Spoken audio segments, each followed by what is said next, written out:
"You're just not cut out for this job," Karen said, leaning back in her leather chair, a hint of satisfaction in her eyes. "The West Ridge Hotel project needs someone with stronger leadership skills."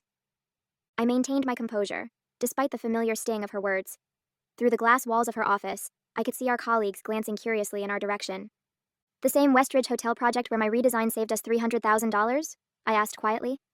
Karen waved her hand dismissively. "My redesign. I presented it to the board. After I created it." "That's your job, Sophia, to support me." She sighed theatrically.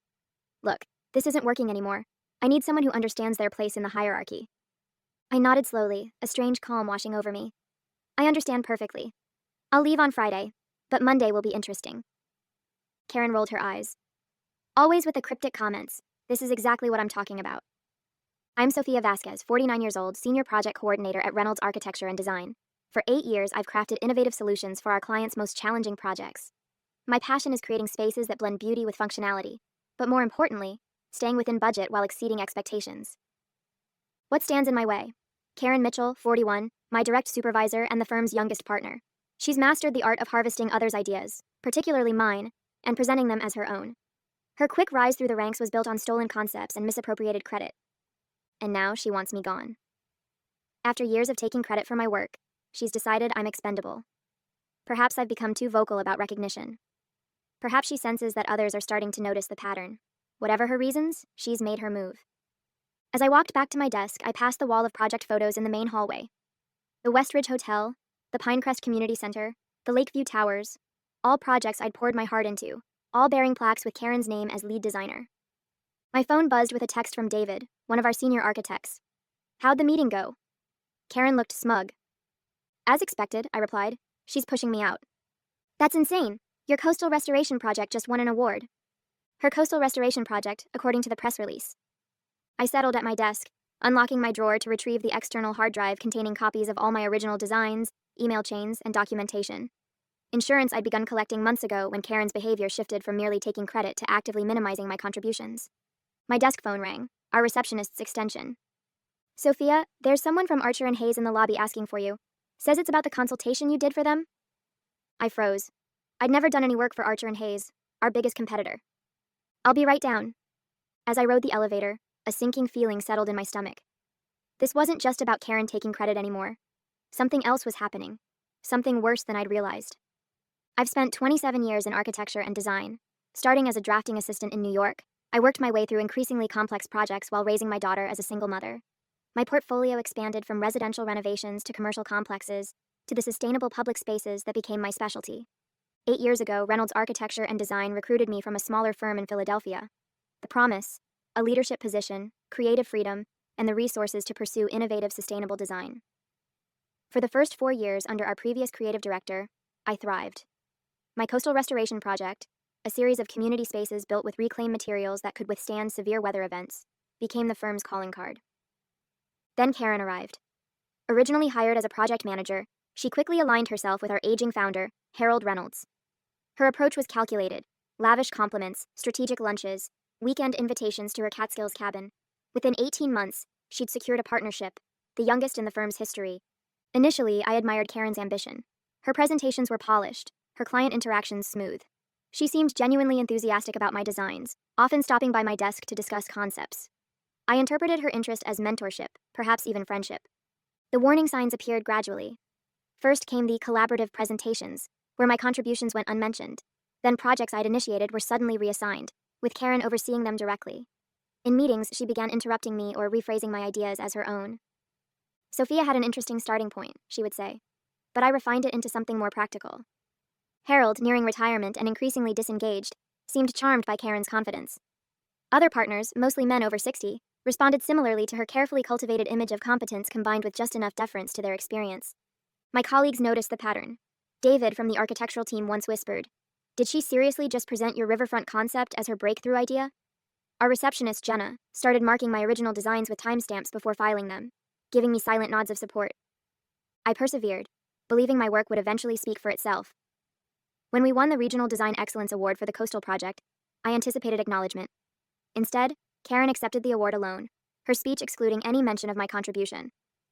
That night, I began backing up my work, saving emails, documenting my design process with dated entries. Not for confrontation. I still hoped things would improve naturally, but for peace of mind. Looking back, I was naive. Karen wasn't just an opportunist. She was systematic in her approach.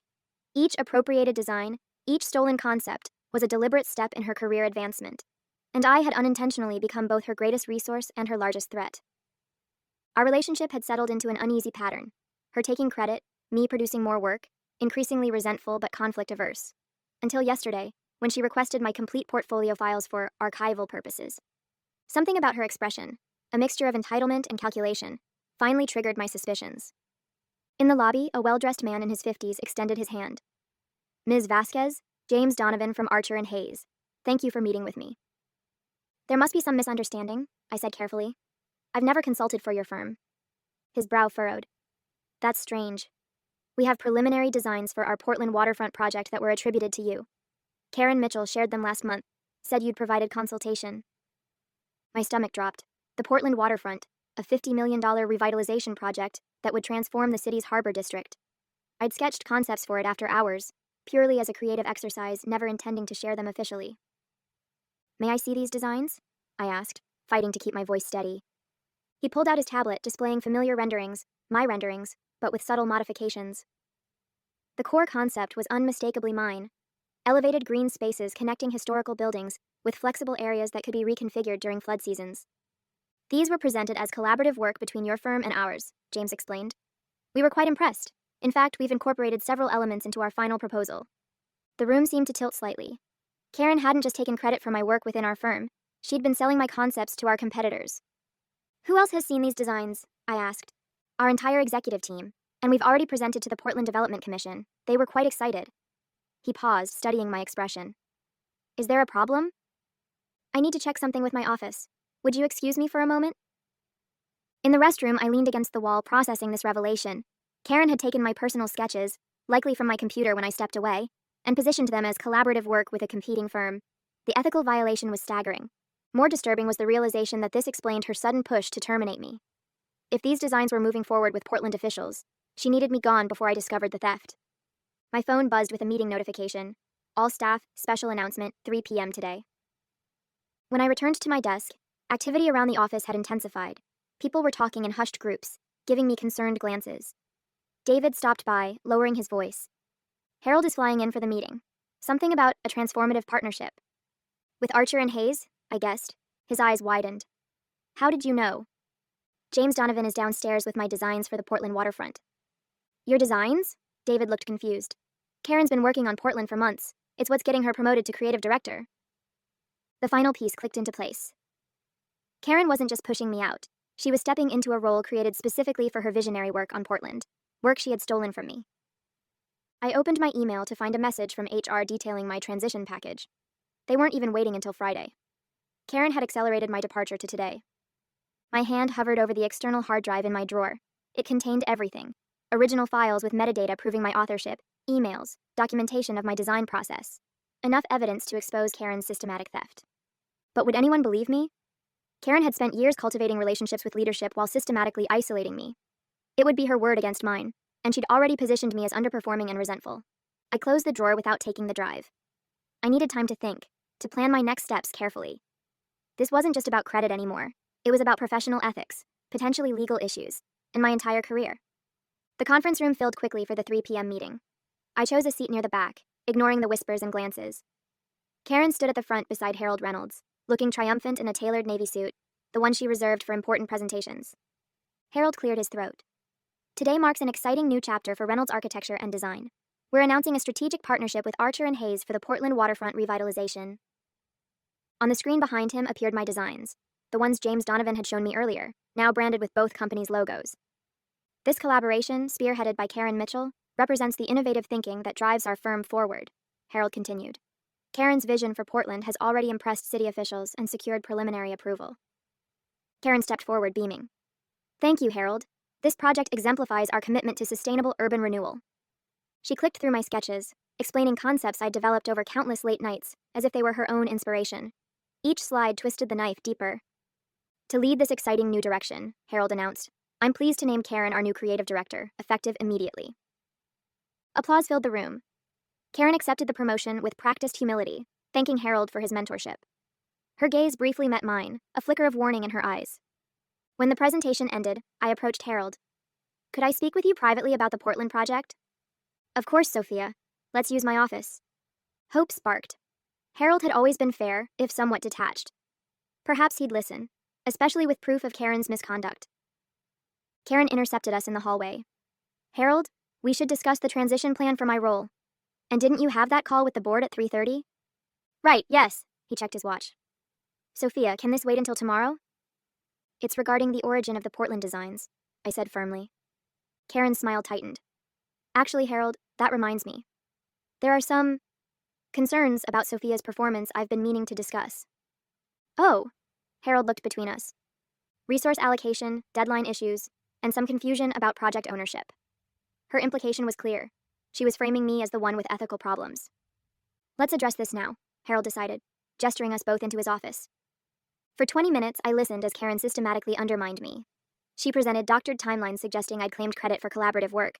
She referenced performance issues that had never appeared in my reviews. Worst of all, she implied I'd accessed her computer and copied her Portland concepts. That's completely untrue, I finally interrupted. I have proof that... Sophia, Harold sighed. This isn't productive. Karen has documented her concerns thoroughly. Given these issues and the restructuring around our new partnership, we think it's best to accelerate your departure. You're terminating me today? Without investigating her claims? Karen produced a folder. Your separation agreement, standard terms, 2 months severance. We'll need you to clear out your desk by the end of the day. I stared at the document, rage and disbelief warring within me. And if I dispute this? Harold's expression hardened. We have documentation of performance issues going back months. Fighting this would only damage your professional reputation. We both knew what he meant. Karen had been building a case against me, manipulating records to create a narrative of incompetence. Even with my evidence, a legal battle would be messy, public, and potentially career-ending. I understand, I said quietly, taking the folder. Karen smiled sympathetically. I'll help communicate this transition to the team. As I left Harold's office, my phone buzzed with an email notification. Subject: Portland Waterfront Project, confidential. From an address I didn't recognize.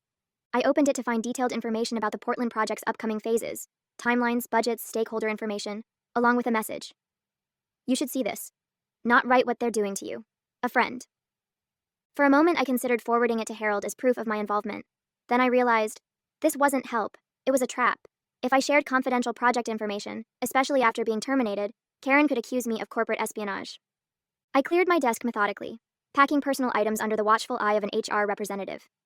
The external hard drive with my evidence went into my bag first. Family photos, design awards, and the small succulent plant my daughter had given me followed. 8 years reduced to a single cardboard box. I'm sorry it ended this way, Jenna whispered as she hugged me goodbye at reception. We all know what really happened. Thank you, I said, touched by her support. Take care of yourself. Outside, I hailed a cab, giving the driver my address before sinking into the back seat. Only then did I allow myself to acknowledge the magnitude of what had happened. My career at Reynolds was over. My reputation potentially damaged. 8 years of work appropriated by someone else. My phone buzzed with texts from concerned colleagues. I silenced it, needing space to think. The separation agreement sat heavily in my bag, its terms simultaneously generous and insulting. 2 months' salary in exchange for my silence and a legally binding admission of inadequate performance. At home, I poured a glass of wine and opened my laptop. First, I backed up all evidence to a secure cloud account. Then I began researching my options, making notes on employment law and intellectual property rights. A knock at my door interrupted my research. Through the peephole, I saw David looking worried. I came to check on you, he said when I opened the door. Things happened so fast today. I invited him in, grateful for friendly company. Karen had it all planned. The termination, the partnership announcement, her promotion. It's worse than you know, David said, accepting the wine I offered. After you left, Karen told everyone you'd been stealing her designs for months. She implied you were sharing confidential work with competitors. I nearly dropped my glass. She's accusing me of exactly what she did. She showed emails, Sophia. Messages that looked like they came from your account, sending designs to outside firms. That's impossible, I never sent... I paused, a horrible thought forming. When did she say these emails were sent? David thought for a moment. Last month, mostly. She had dates. When I was on vacation in Vancouver, I realized. She had access to my computer then. She must have used my email account. That makes sense, David agreed. But she presented it convincingly. Even people who like you were starting to doubt. I felt sick. Karen hadn't just stolen my work and fired me. She was systematically destroying my professional reputation, ensuring I couldn't challenge her version of events. There's something else, David said hesitantly. A rumor that Archer and Hayes might hire you as a consultant after your non-compete period. What? Why would they? Then it hit me. That's her insurance policy. She's setting it up to look like I sold my designs to them all along. David nodded grimly. If you take any action against Reynolds, she'll use that narrative to discredit you. After David left, I sat stunned, processing the elaborate trap Karen had constructed. She hadn't just outmaneuvered me, she'd planned multiple moves ahead, anticipating my potential responses and neutralizing them before I could act. My phone rang, an unknown number. Against my better judgment, I answered. Ms. Vasquez? James Donovan from Archer and Hayes again. I wanted to follow up on our conversation. Mr. Donovan, I can't discuss anything related to Reynolds or the Portland project. I'm no longer with the firm. Actually, he said, that's precisely why I'm calling. Our leadership team was impressed with the concepts Karen attributed to you. We'd like to discuss a potential position. It was confirmation of exactly what David had warned me about, the job offer that would cement Karen's narrative of my betrayal. I need to consider my options, I replied carefully. Can I call you next week? After hanging up, I opened my laptop again, navigating to my email archive. I searched systematically through 6 years of correspondence with Karen, looking for anything that might help my case. In a folder of project communications from 3 years ago, I found it, an email chain I'd completely forgotten. Karen, seeking my input on a struggling project, had explicitly acknowledged my authorship of the coastal restoration design. Need your magic touch on this one, she'd written. The kind of innovative approach that made your coastal project such a success. It wasn't just evidence of my work. It was Karen, in her own words, confirming I was the true creator of the award-winning design she now claimed as her own. With renewed determination, I spent the weekend building my case. The email I'd discovered was just the beginning. I worked methodically through my archives, constructing a timeline of Karen's appropriation of my work. By Sunday night, I had compiled a detailed dossier, original design files with metadata proving my authorship, email chains showing the evolution of concepts Karen later claimed, performance reviews contradicting her claims of my inadequacy, and testimonials from former clients who had worked directly with me. Monday morning, I prepared to take action. My plan was straightforward. Submit a formal complaint to Reynolds' board of directors, complete with my evidence, then consult with an attorney about potential legal claims. As I reviewed my documents one final time, an email notification appeared, from Harold Reynolds. Sophia, concerning developments have emerged regarding the Portland project. Need to speak with you immediately. Available to meet this morning. Hope flared briefly. Perhaps Harold had discovered Karen's deception on his own. I responded, agreeing to meet at a coffee shop near the office at 10 a.m. Harold looked haggard when he arrived, the confident firm leader replaced by an anxious older man. Thank you for meeting, he began. I'll be direct. After our announcement, Portland officials requested additional background on the design concepts. They were impressed with the innovation and wanted to feature the designer's process in their public relations materials. I waited, sensing what was coming. Karen couldn't answer their technical questions, he continued. When pressed, she became evasive. One official recognized elements similar to your work on the coastal restoration project and asked specifically about your involvement. And what did Karen say? I asked. Harold grimaced. She claimed you had been her mentor, guiding her understanding of sustainable design principles. Despite everything, I laughed. Her mentor? She's been taking credit for my work for years. I'm beginning to see that, Harold admitted. Portland has paused the project pending clarification of the design authorship. Our partnership with Archer and Hayes is in jeopardy. Why tell me this? I've been terminated, remember? Because Karen insists you have the original files that could resolve this issue. She's claiming you took them when you left. The audacity was breathtaking. Even now, Karen was manipulating the situation, trying to force me to hand over my evidence. I have the original files, I confirmed. Along with proof that they're my work, not Karen's. Harold leaned forward. Sophia, the firm's reputation is at stake. We need to resolve this quickly and quietly. Reinstate me, I said. Full position, clear my record, and remove Karen from any project involving my designs. That's not possible. Karen is already announced as creative director. Then I'll take my evidence to Portland officials directly, and to the architectural press. Harold paled. You'd damage the entire firm to get back at Karen? I'd ensure proper credit for my work, I corrected. The damage to Reynolds would be collateral to Karen's actions, not mine. As we reached this impasse, my phone buzzed with a news alert. Archer and Hayes announces withdrawal from Portland Waterfront Partnership. I showed Harold the headline. His face fell. It's already unraveling, I said gently. You have one chance to control the narrative before this becomes a public scandal. Harold stared at his coffee, clearly calculating options. What exactly do you want, Sophia? A public acknowledgement of my work. Karen removed from any project involving my designs. And I want to present my Portland concepts to the city officials personally. And the termination? I haven't decided yet, but I won't sign the separation agreement. Harold nodded slowly. I'll need to consult with the board, but the Portland situation requires immediate attention. As he left, I received another email from James Donovan at Archer and Hayes. Portland officials requesting clarification on design authorship. Would value your direct input on concepts Karen Mitchell presented. A separate email arrived from a Portland city planner, reaching out directly regarding waterfront revitalization concepts, questions about sustainable elements in the design. While Harold deliberated with his board, the situation was evolving beyond his, or Karen's, control. The very clients Karen had impressed with my work were now reaching out to me directly. For the first time since my termination, I smiled. Karen had built her career by taking credit for others' work. Now, her inability to explain the very designs she'd claimed would expose her fraud to everyone who mattered.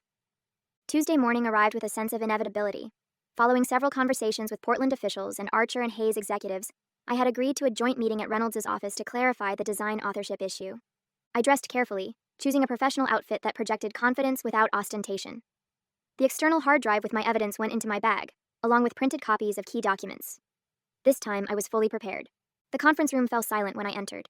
Harold sat at the head of the table, flanked by two board members. Representatives from Portland and Archer and Hayes filled one side. Karen sat alone on the other, her usual poise replaced by tense vigilance. Thank you all for coming, Harold began. We're here to address questions regarding the Portland waterfront project designs. Karen immediately took control. I'd like to start by expressing my disappointment that confusion has arisen about my work. While Sophia contributed some initial feedback, the concepts were entirely... Actually, I interrupted, connecting my laptop to the projector. I think it's better if I demonstrate. For the next 20 minutes, I methodically presented my evidence. Original design files with timestamps predating Karen's creation by months, process documentation showing the evolution of concepts, and most devastatingly, emails where Karen herself acknowledged my authorship of various elements. As you can see, I concluded, these designs represent my work, developed independently and without authorization from Reynolds after Karen took my previous coastal restoration project concepts without attribution. The Portland officials exchanged glances. These are precisely the technical details we've been requesting, one said pointedly to Karen. Details you weren't able to provide. This is absurd, Karen protested, her voice rising. She's manipulated those timestamps. She's trying to sabotage me because she's jealous of my promotion. Actually, said the Archer and Hayes representative, our technical team has verified the metadata. These are unquestionably the original files. Furthermore, added Harold quietly, our IT department has confirmed unauthorized access to Sophia's computer during her vacation last month. Karen's face drained of color as she realized her carefully constructed narrative was collapsing. Harold, you can't possibly believe... Karen, he interrupted firmly. I think it's time for you to leave. Karen's downfall was swift and comprehensive. Escorted from the building that afternoon, she left behind a trail of fabrications that unraveled with remarkable speed once people started asking the right questions.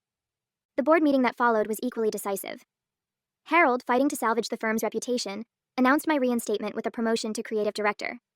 The Portland officials, impressed by my original concepts and detailed knowledge, requested I personally lead the waterfront project moving forward. Most satisfying was the company-wide email Harold sent the following day, publicly acknowledging my contributions to Reynolds' award-winning projects, and clarifying that the designs Karen had claimed were, in fact, my work. I underestimated you, Harold admitted when we met privately. I should have listened when you tried to tell me what was happening. Yes, you should have, I agreed, not willing to absolve him too easily. 8 years of my work was attributed to someone else while you looked the other way. His chastened expression confirmed he understood the magnitude of his failure. 1 month later, I stood before the Portland Development Commission, presenting my refined vision for their waterfront. The project was back on track, with both Reynolds and Archer and Hayes collaborating under my direction, a partnership that now acknowledged all contributors properly. Karen, meanwhile, had become a cautionary tale in our industry. After 3 other designers came forward with similar stories of appropriated work, her reputation was in tatters. Last I heard, she had left architecture entirely. As for me, my career entered a new phase. The spotlight I'd avoided for years now felt less intimidating. I established clear protocols for design attribution at Reynolds, mentored younger staff, and finally received the recognition my work deserved. Was it worth it? My daughter asked over dinner, celebrating my first major project launch as creative director. All those years of someone else taking credit? I considered the question, remembering Karen's dismissive words that fateful day. You're just not cut out for this job. No, I replied with a smile. But the vindication at the end, that was definitely worth waiting for.